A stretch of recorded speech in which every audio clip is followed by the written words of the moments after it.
સૌરાષ્ટ્રની જનતામાં લતા મંગેશકર એક જ થાય, બધા ન થાય. આ તો ઈશ્વરની કૃપા હોય, માં શારદાની કૃપા હોય તો આ શક્ય બને. તો હું બેન આયુષી મકવાણાને વિનંતી કરીશ કે ઝડપથી આવશે અને સમાજ ઉપર પોતાના વિચારો. જય વિશ્વકર્મા દાદા, કેમ છો બધા? મજામાં ને?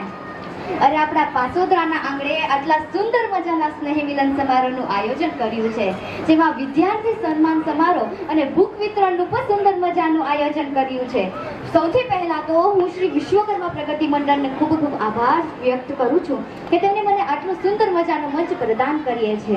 અને આપણે સૌ શ્રી વિશ્વકર્મા પ્રગતિ મંડળને જોરદાર તાળીઓના ગડગડાટથી વધાવીએ કે તેમને લોકોએ પહેલી બીજી વખત નહીં પરંતુ 5મી વખત આટલા સુંદર મજાના સ્નેહ મિલન સમારોહનું આયોજન કર્યું છે. અને આપણે સૌ શ્રી વિશ્વકર્મા દાદાને પ્રાર્થના કરીએ કે આપણા સમાજની એકતા આમ ને આમ વધી રહે.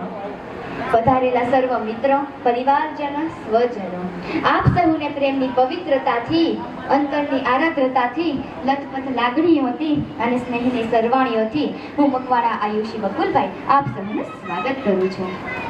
આપણો લુહાર સમાજ આજે ભેગો થયો હોય ત્યારે પરિવાર સાથે વાતો શેર કરવાની મજા જ કંઈક અદ્ભુત હોય છે. અને એમાંય આટલી સુંદર મજાની શરૂઆત શ્રી વિશ્વકર્મા પ્રગતિ મંડળે કરી હોય તો આવા શિક્ષિત, આવા સમજદાર, સમાજને પ્રતિષ્ઠિત બનાવે એવા લોકો જો આપણા જ સમાજમાં હોય તો કેવી આનંદની લાગણી અનુભવાય.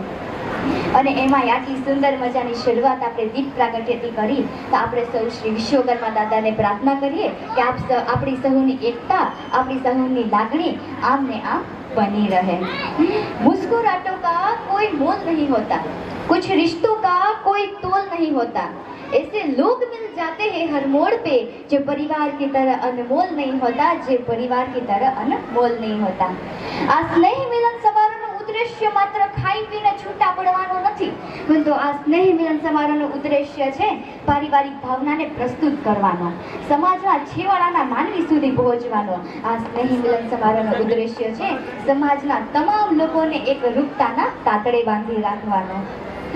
આજે મારો લુહાર સમાજ ભેગો થયો હોય ત્યારે મારે તેની સાથે ઘણી બધી વાતો શેર કરવી છે. હમણાં 2 મહિના પહેલા 10 અને 12ની બોર્ડની પરીક્ષા પૂરી થઈ.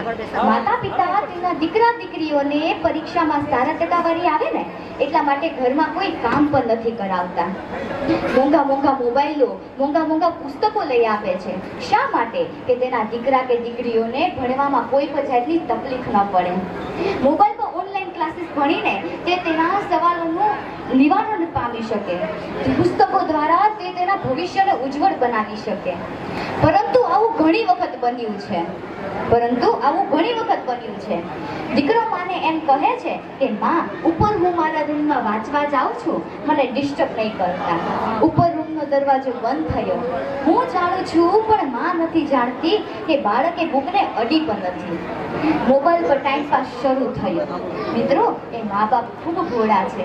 તેમને આજકાલની ટેકનોલોજીની ખબર નથી. એ તમારા જેટલા ભણેલા નથી, પરંતુ તેમને તમારા ઉપર વિશ્વાસ ખૂબ જ છે. તમે જીતો ને એ જ તેમનું અભિમાન છે. તમારું સ્ટેજ પર જવું અને 5000 લોકોની તાલીઓ પાડવીને એ જ એ મા બાપની અભિમાન છે, એ જ એ મા બાપની ખુશી છે. મિત્રો, તમને લોકોને ખબર છે કે એક બાપ માટે સૌથી હરખનો દિવસ કયો હોય? જે દિવસે એ બાપ પોતાના દીકરાના નામેથી ઓળખાય ને એ દિવસે એક બાપ માટે સૌથી આનંદનો દિવસ હોય છે.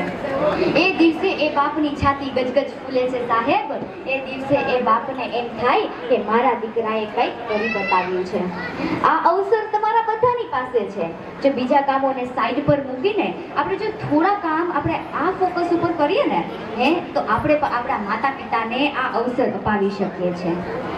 આજકાલ ફેસબુક અને ઇન્સ્ટાગ્રામ ઉપર સ્ટેટસ મૂકીને આપણે આપણા કિંમતી સમયની બરબાદી કરી રહ્યા છે. પરંતુ મિત્રો, આપણું સ્ટેટસ તો એવું બનાવવું જોઈએ કે લોકો આપણને ગૂગલમાં સર્ચ કરે અને આપણે બીજાના ફોનનું સ્ટેટસ બનીએ. આપણે લોકો પાન માવા ગુટકા ખાઈને આપણે એમ વિચારીએ છીએ કે મને કાંઈ નહીં થાય, પરંતુ જે દિવસે થશે ને એ દિવસે બરબાદ થતા વાર નહીં લાગે. આજકાલ નાના નાના યુવાનો અને યુવતીઓ ડ્રગ્સના રવાડે ચડી ગયા છે.